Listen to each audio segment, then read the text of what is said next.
जय हिंद साथियों, राम राम, राधे राधे, हर हर महादेव। नमस्कार, मैं शशांक आप सभी का स्वागत करता हूं आपके प्यारे YouTube channel math with Shashank में। साथियों हम लोग चक्रवृद्धि ब्याज टॉपिक पढ़ रहे थे। आज आपकी ये आखिरी क्लास होगी चक्रवृद्धि ब्याज की, और इसमें आपको करवाने वाला हूं किस्त वाले प्रश्न। तो चलिए साथियों, क्लास को शुरू करते हैं। क्लास शुरू करने से पहले आपसे केवल एक ही काम कि चैनल को सब्सक्राइब कर लीजिएगा, वीडियो को लाइक कर दीजिएगा, दोस्तों में शेयर कर दीजिएगा। तो साथियों क्लास चलिए शुरू करते हैं। दुख, दर्द, गम, डर, ये सब आपके अंदर है। अपने बनाए हुए पिंजरे से बाहर तो निकल, तू भी अपने आप में एक सिकंदर है। तो साथियों आप लोग भी, आप किसी से कम मत आंकिएगा अपने आप को। आप में भी वो हुनर है, आप में भी वो क्षमता है जो एक सरकारी नौकरी पाने की होनी चाहिए। तो आप सभी भी पा सकते हो सरकारी नौकरी, बस केवल और केवल आपको थोड़ी सी मेहनत करने की ज़रूरत है। तो चलिए साथी, आज आपको चक्रवृद्धि ब्याज के किस्त वाले प्रश्न करवाता हूं, और ये आज की लास्ट क्लास होगी चक्रवृद्धि ब्याज की।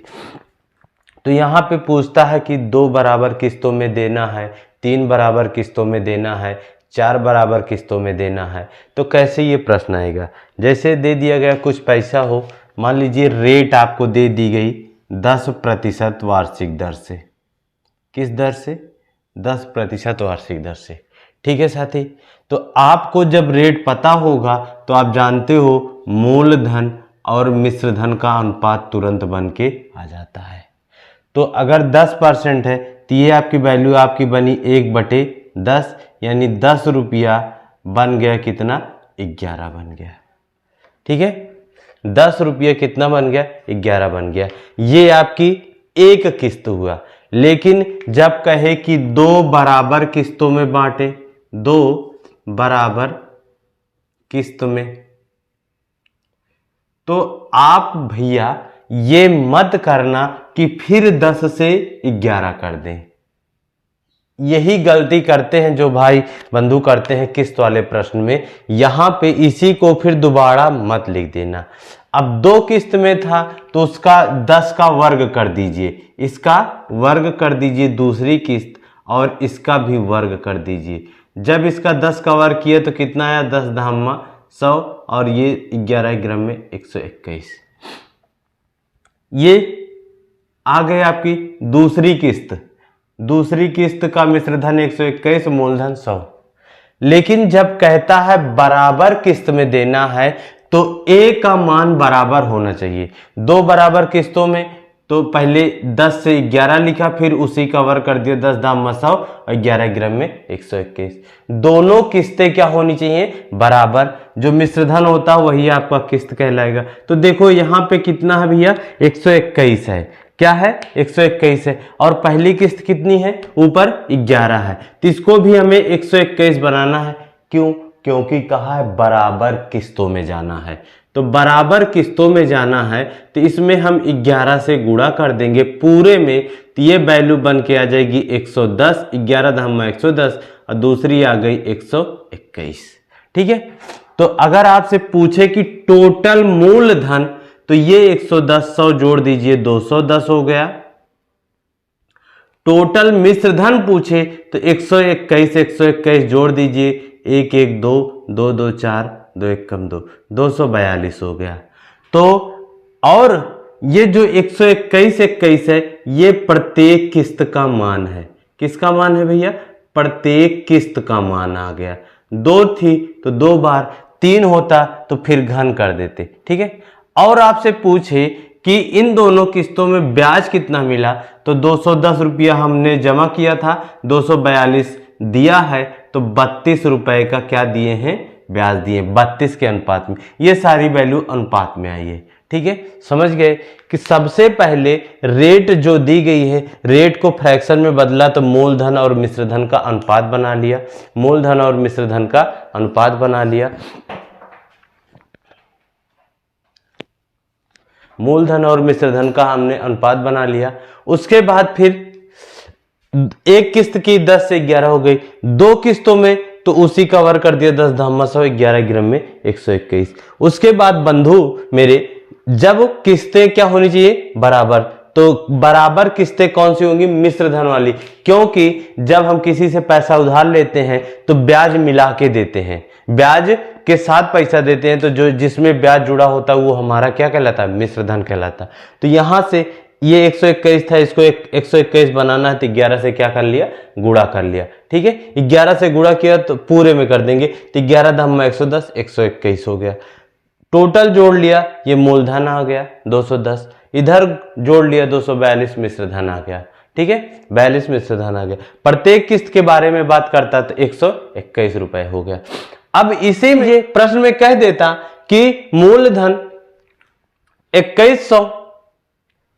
21,000 रुपए था, 21,000 रुपए था और उसको 2 बराबर किस्तों में देना था, तो प्रत्येक किस्त का मान बताइए। जैसे आपसे कह देता कि 21,000 रुपए था, इसको 2 बराबर किस्तों में देना था, तो अब टोटल यहां से मूलधन का रेशियो कितना आया है, 210 आया है, तो ये 21,210 के बराबर होगा।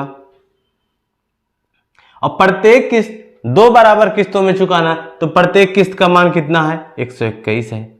तो यहां से आप काटते तो 1 0 से 1 0 कटा, 21 धामा ये 100 आ गया। तो प्रत्येक किस्त का मान पूछता तो 100 से क्या कर देते, गुणा कर देते, तो 12,100 रुपए की किस्त पड़ती, 12,100 रुपए की क्या पड़ती, प्रत्येक किस्त पड़ती। ठीक है भैया, तो इसी तरह से आपके प्रश्न पूछे जाते हैं किस्त वाले में। एसआई में तो कम, सीआई में ज़्यादा किस्त वाले प्रश्न पूछे जाते हैं। तो चलिए 2 क्वेश्चन करते हैं, इस पर समझ गए होंगे। अब क्वेश्चन की तरफ चलते हैं।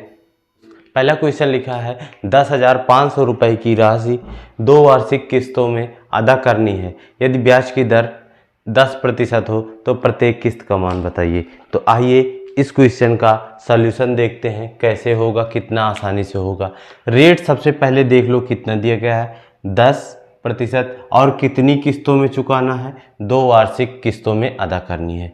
तो रेट को बदलिए, 10% था, जब आप इसको भिन्न में बदलोगे तो 10/100 यानी 0 0 कटा 1/10 आ गया। इतना काम आप कर लिए। तो यहाँ से मूलधन और मिश्रधन का अनुपात बना लीजिए। मूलधन नीचे होता है 10 और 1 जोड़ के 11 बना। ये आपका रेशियो भैया है पहली किस्त के बारे में, 10 से 11, 10 से 11। लेकिन क्या कहा है, 2 बराबर किस्तों में चुकाना है। किस्त में चुकाना है, 2 बराबर किस्तों में चुकाना है। तो जब 2 बराबर किस्तों में आपको चुकाना है मित्र, तो अब दूसरा ये मूलधन का स्क्वायर कर दीजिए 10 धामा 100 और इधर मिश्रधन का स्क्वायर कर दीजिए 121। 11 ग्राम में 121 होता है। ठीक है, लेकिन अब एक चीज देखिए, जो किस्तें आप देंगे बराबर बराबर देंगे। तो पहली किस्त यहाँ 11 है, दूसरी 121 है, तो क्या बराबर दिख रही है, नहीं दिख रही ना। तो इसको बराबर करने के लिए ऊपर वाली संख्या में हम 11 से गुणा करेंगे। क्यों कर रहे हैं, क्योंकि 11 ग्राम में 121 होता है। तो 11 से मल्टीप्लाई किया तो 11 धामा 110 और 11 ग्राम में 121। अब भैया दोनों किस्तें, पहली और दूसरी दोनों हमारी क्या हो गई, बराबर हो गई। पहली और दूसरी हमारी क्या हो गई, बराबर हो गई। तो आप इन धनों को जोड़ लीजिए। इनको दोनों को जोड़ोगे तो 100 में 110 जोड़ा तो 210 अनुपाते 121 अनुपाते 121 बराबर कितना हो जाएगा, 242 हो जाएगा। कितना हो जाएगा, 242। ये टोटल मूलधन, ये टोटल मिश्रधन आ गया। लेकिन प्रत्येक किस्त बनी कितने की है, 121 रुपए की बनी, 121 के अनुपात में बनी है। और आपके पास टोटल पैसा कितना दिया गया, 10,500। तो ये जो है 210 का अनुपात 10,500 के बराबर। तो देखिए भैया 0 से ये 1 0 काट दीजिए। 21 पंचे क्या होता है, 105 होता है। 105 0 यानी 1 अनुपात की वैल्यू कितनी आ गई, 50 रुपया आ गई। तो 1 अनुपात का वैल्यू जब 50 रुपया आ गया है, आपसे पूछा प्रत्येक किस्त, और प्रत्येक किस्त आपकी बंधी है, प्रत्येक किस्त आपकी बंधी है 121 की। तो 121 का मान पूछा है, तो 50 से क्या कर दीजिएगा, गुणा कर दीजिएगा, आपका आंसर आ जाएगा 5 शून्य 5 एकम 5, अब 12 पंचे 60, कितने की आ जाएगी भैया? 6050 रुपए की प्रत्येक किस्त आपकी बंध जाएगी। समझ गए? समझ गए भाई कैसे किया गया कि सबसे पहले आप जो दर दी गई थी उसी को रेशियो में चेंज कर लीजिएगा। उसके बाद देखिएगा कितने किस्तों में दिया गया। 3 किस्तों में दिया होता तो एक बार स्क्वायर किया, फिर एक बार क्यूब करते, फिर तीनों मिश्रधन को बराबर करते। ठीक है, चलिए आगे बढ़ते हैं, एक क्वेश्चन और करते हैं। चलिए दूसरा प्रश्न है, 25,500 की राशि को 2 वार्षिक किस्तों में अदा करना है। यदि ब्याज की वार्षिक दर 4% हो तो प्रत्येक किस्त का मान बताएं। कुछ नहीं साथी, जैसे आपने पिछला क्वेश्चन किया वैसे आप इसको भी निपटा लीजिएगा। निपटाएंगे कैसे? सबसे पहले रेट पकड़ो 4%। अब समझ गए, 4% को सॉल्व किया 4/100 यानी 1/25, कितना आ गया? 1/25 आ गया। बन गया मित्र। तो यहां से मूलधन और मिश्रधन का रेशियो बना लीजिए। 25 से वैल्यू क्या बनी? 26। 2 किस्तों में देना है तो यानी 25 का स्क्वायर 625 कर दीजिए और 26 का स्क्वायर 676 कर दीजिए। हो गया? इतना सबने कर लिया फटाफट। 25 का स्क्वायर 625 और 26 का स्क्वायर 676। लेकिन किस्तें क्या थी आपकी? समान होनी चाहिए थी। तो यहां एक जगह 676 एक जगह 26 है, तो फिर क्या करना पड़ेगा?